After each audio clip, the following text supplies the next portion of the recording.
Hi everyone, I am Stephanie with Nine Health. It's super important right now to be the healthiest versions of ourselves, and one of the keys to that is nutrition, the things we eat, things we put in our bodies. We should probably be eating, healthier than we are right now. It's tough with a lot of us at home, I think, as we've talked about before. But I am joined by a couple of experts. Of course, Nine Health expert Dr. Pal Coley is joining us. She's a cardiologist, but also an expert on preventive medicine and internal medicine. I also have Wendy Fisher, who's a registered dietitian with a master's in public health at the Arkansas Valley Regional Medical Center. We're doing these online assessments. One of them is for nutrition, and I'll put a link to it in the comments. We originally launched these in the lower Arkansas Valley in the southeast Colorado, so it's really nice to have an expert joining us from that area. So let's get right into it. First, Dr. Coley, can you just talk in general about nutrition and COVID-19, how they're related and how our food choices affect our immunity and just protect us right now? Yeah, during COVID-19, one of the biggest questions that's come up is what people can do to protect themselves. And good nutrition is one of those things that's really important in terms of reducing your chance of infection. So we know that nutrition is a key player in the immune system. And we know that many different vitamins and micronutrients, specifically vitamin A, B, C, D, and E, and other micronutrients are involved in immune function. Studies from literature have also told us that deficiencies of these vitamins can actually reduce your body's ability to fight infections, particularly respiratory infections, and increase potential susceptibility to pneumonias and presumably to COVID-19 as well. So one of the most important things we can do during this pandemic is to really, first of all, identify whether we're eating a good, well-balanced diet or not. And then secondly, try to identify ways in which we can improve our diet to not only reduce our risk of COVID-19, but also other downstream complications, things like diabetes, hypertension, obesity, heart disease, all of those things that are also linked to worse outcomes in COVID-19. So by improving your diet, you can actually help your risk of COVID-19 in two ways. One is that you can, improve your immune function if you have a vitamin deficiency and reduce your risk of catching the infection. And then the second is if you do catch the infection, but you have a healthy diet, by maintaining a healthy weight, avoiding diabetes, hypertension, those types of diseases, you can actually probably also lower your risk of complications from the infection. So nutrition now more than ever, I think, is incredibly important, and it's something that we really have to think about. And during this time, a lot of us have gained weight. A lot of the data has shown us that the average weight gain amongst Americans has been about 5 pounds or so during the pandemic. So we really have to work on watching that as well. Yeah, 5 pounds isn't too bad. We keep talking about the COVID-15 or the COVID-19 and gaining a bunch of weight right now, but 5 pounds isn't too bad. But yeah, we probably all could be eating better. So Wendy, can you give us some ideas for healthy eating, some foods we should all have or maybe not have in our homes right now? The key is to reduce inflammation. So you don't want to eat foods that would increase that. And those are the foods I think we all know aren't healthy. Fried foods, lots of sweets, especially sodas and sugary drinks that really don't offer any nutrition at all. And any kind of red meat can tend to increase inflammation. Lots of carbs are not good for you, but we all kind of know that. I think we just need to review it and emphasize that you've got to keep your immune system strong, and that's one way to help it. Foods you want to include are things like fruits and vegetables. There's a lot of good vegetables out there now. A lot of crops are coming into season right now in Colorado and other areas also. So we want to increase our intake of those foods to try to keep us healthy. And maybe it's a good time to just get healthy overall. A lot of people are telling me that maybe this is going to be a life-changing thing for them. Maybe they hadn't been doing so well before, and this is kind of a wake-up call. So hopefully that's the case, and we can all start eating better and living healthier. Yeah, and I think there's, for a lot of us maybe experiencing more stress right now with the uncertainty of the pandemic, there's comfort in comfort foods like carbs and things too, right? So can you maybe you talked a little bit about this, and it's things we know, but specifically some foods to just keep out of our house. You mentioned red meat, some carbs. Are there some carbs that can be comforting and still good for us? I know like a whole grain piece of toast might still be kind of comforting, but it's whole grain. There are healthy carbs and carbs that aren't so healthy. Of course, whole grain breads and cereals, any kind of fresh fruit and vegetable are healthy carbs.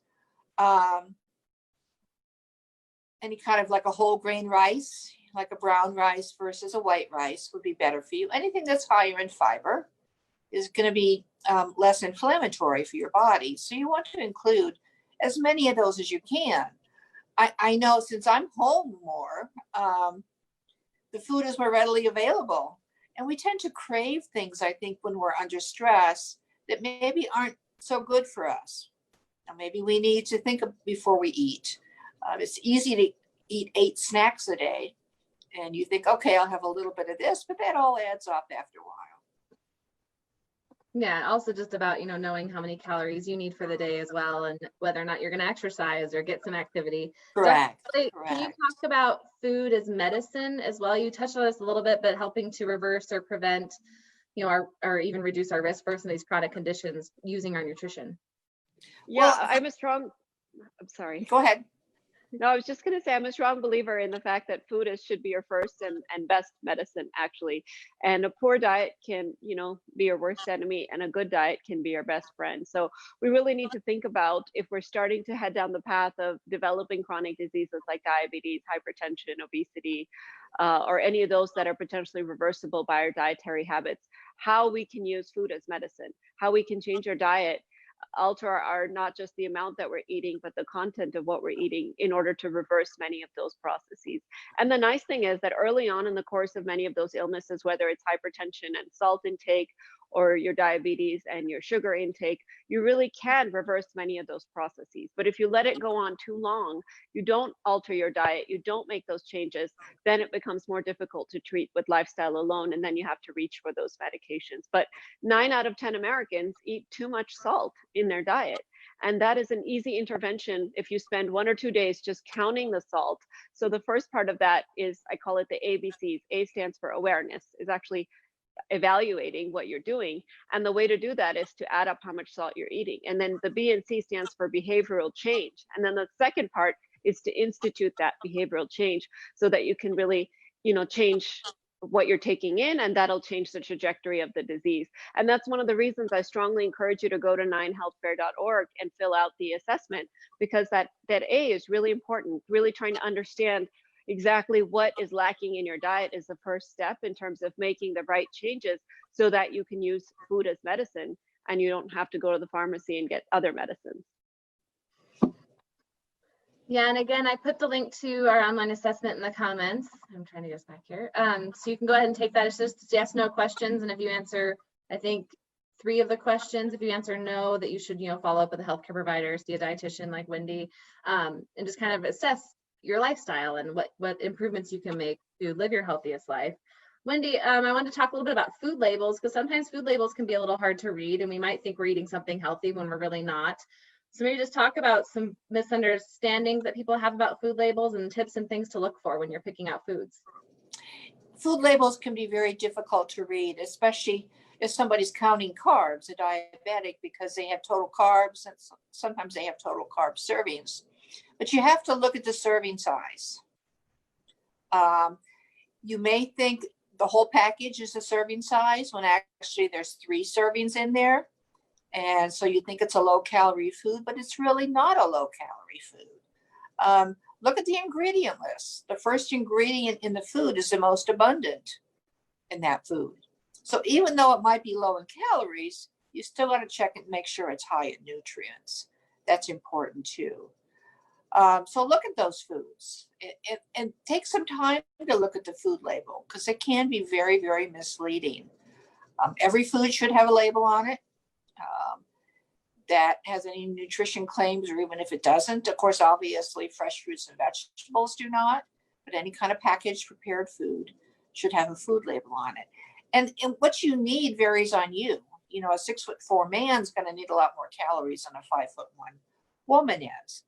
So you have to take that into consideration too. Your activity level and your lifestyle. But now is a time to eat better and maintain that and keep that after this virus is gone. And I would just add to that most of the food labels are really based on a 2,000 calorie diet, which, to Wendy's point, Right. if you're a petite woman, those percentages may not apply to you because your caloric intake for one day is probably a bit lower. So just keep that in mind as well, and to not necessarily only look at the percentage, but also look at the actual numbers themselves, and to try to get a sense of, how many calories you should be taking, and for you, what that sodium content or the saturated fat content or the calories or whatever comprise for your caloric intake. Yeah, and then either of you could answer this, but is there an easy way to calculate what you need for a day?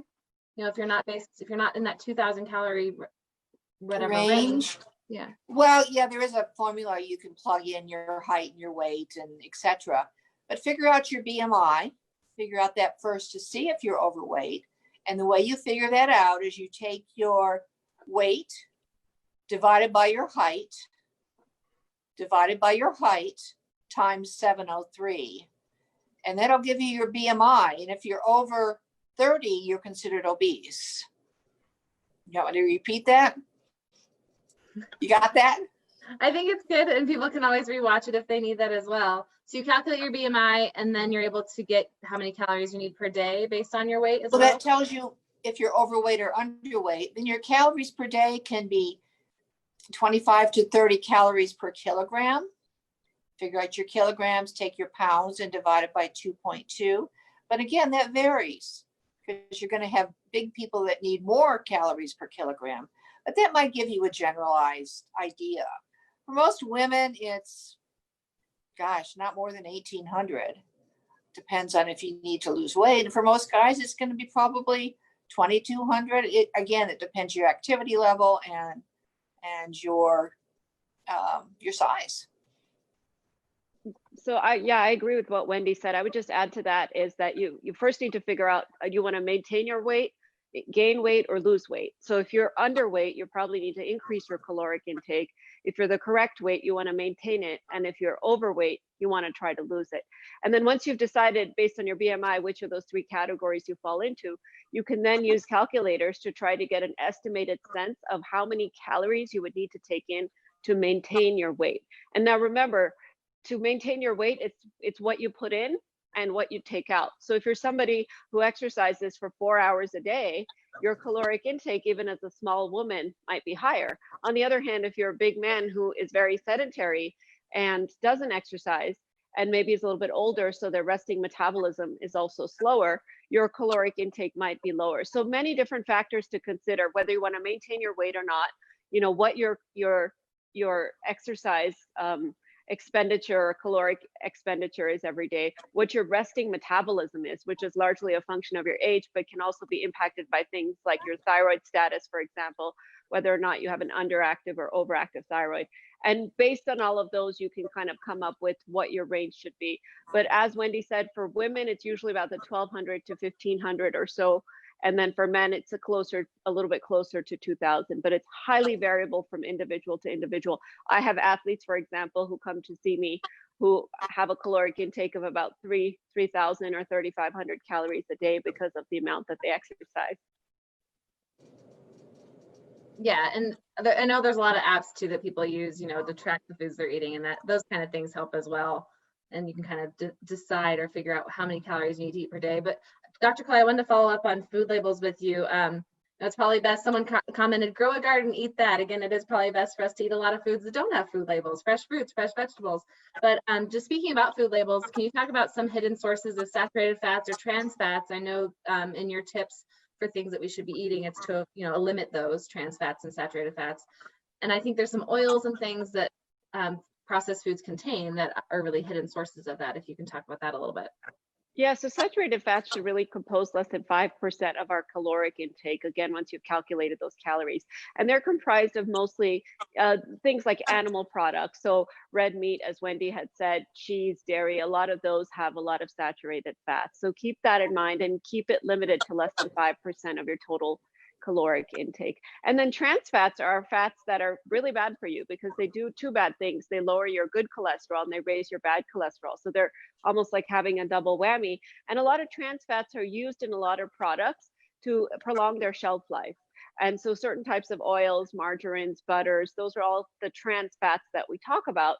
And that's why we tend to want to avoid processed foods, because there are a lot of hidden sources of trans fat that are on the shelf out there, particularly in those processed foods or foods that come in bags, I like to say, as opposed to foods, like you said, that you can grow in your garden. So you really want to minimize those because those are especially bad for you.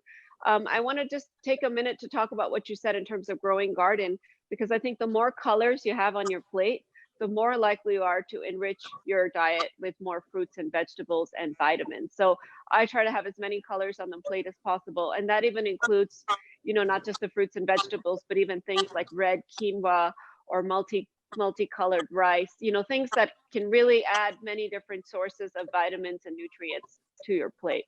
So keep all that in mind when you're shopping, and read that label like we talked about, because until you get the hang of what has what, it is a little bit challenging to know the hidden sources of saturated fat and trans fats in our diet.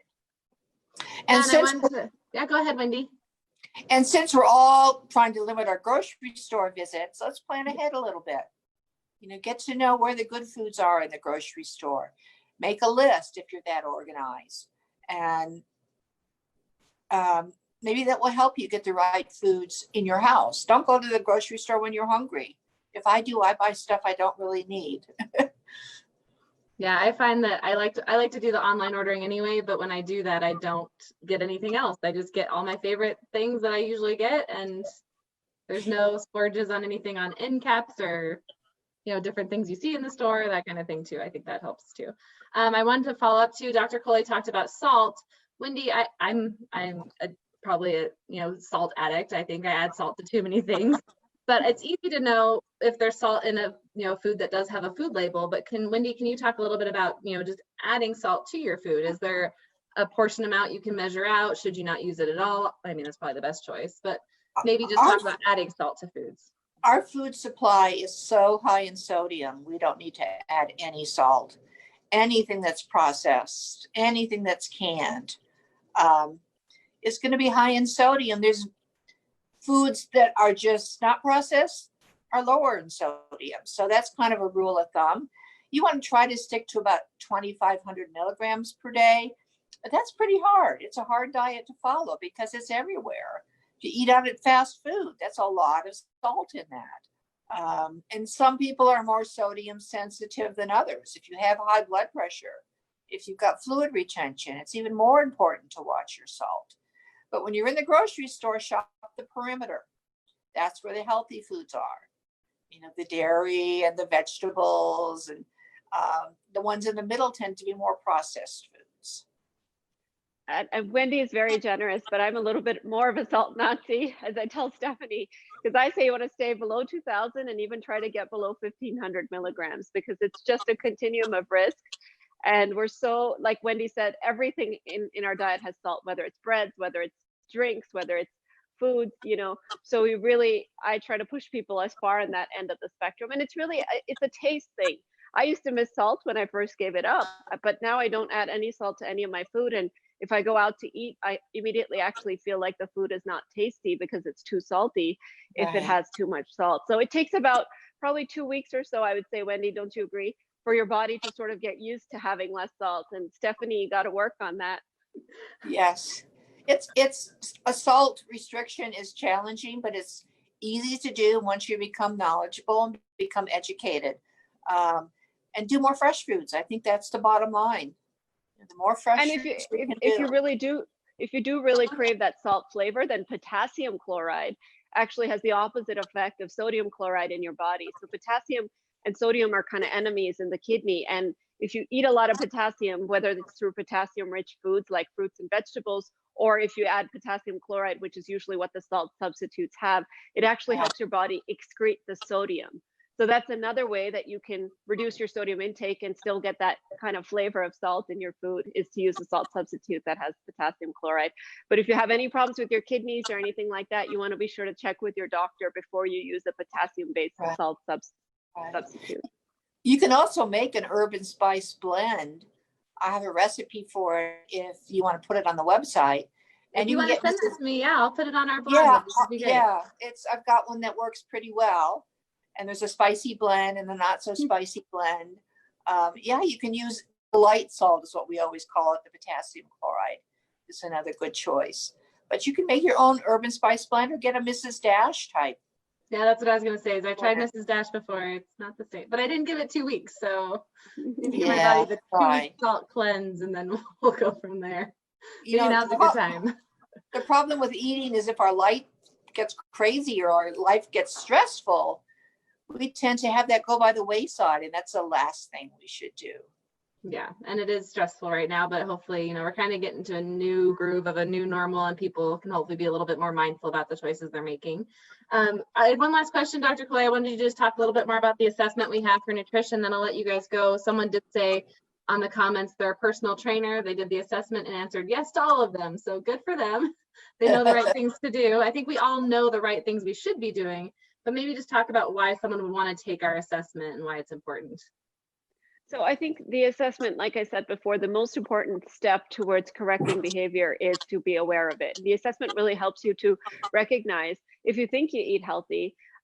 For example, I took it and I got a couple of no's on there, and I was a little surprised to see that. But you think you're living a good, healthy lifestyle, you know the facts, and there are behaviors that you might be doing that you might not realize. So I think the assessment really does bring to light subtle things that could be occurring, that could be chipping away at your nutrition or your health that you don't realize. So it's easy. It takes under 5 minutes to do. You can do it right from home. And if it is positive, you have 3 or more no's on there, then, it's a really nice wake up call for you to really either get more educated, reach out to a dietitian, talk to your primary care provider, find ways in which you can make small changes that are going to have a huge impact on your health and how you feel. Yeah, and just a good easy way to check in on ourselves. I posted the link again in the comments, and I'll post the link to the landing page as well, because we also have assessments for your heart health, which we've talked about, diabetes, ask a medical question. I'm trying to think of all of them right now, but there's sleep apnea we just talked about. So there's several screenings that you can take for free online at 9healthcare.org and just get like a baseline assessment of yourself right now, and then take that to your primary care provider, either a virtual visit or go see your doctor to talk about things further. I want to remind everyone as well, if you have a health question, you can call our 9Health Neighbors line at 303-698-4455, extension 2005. Without the spring fairs, we started this 9Health Neighbors line with our medical volunteers, so people can still ask those health questions that they may normally go to a 9Health fair and ask. So that is still up and running. You can give them a call. They'll give you a call back within 24 hours. It's a real person you can talk to. So that is great. I want to thank both these ladies for joining me, and we're going to sign off from here.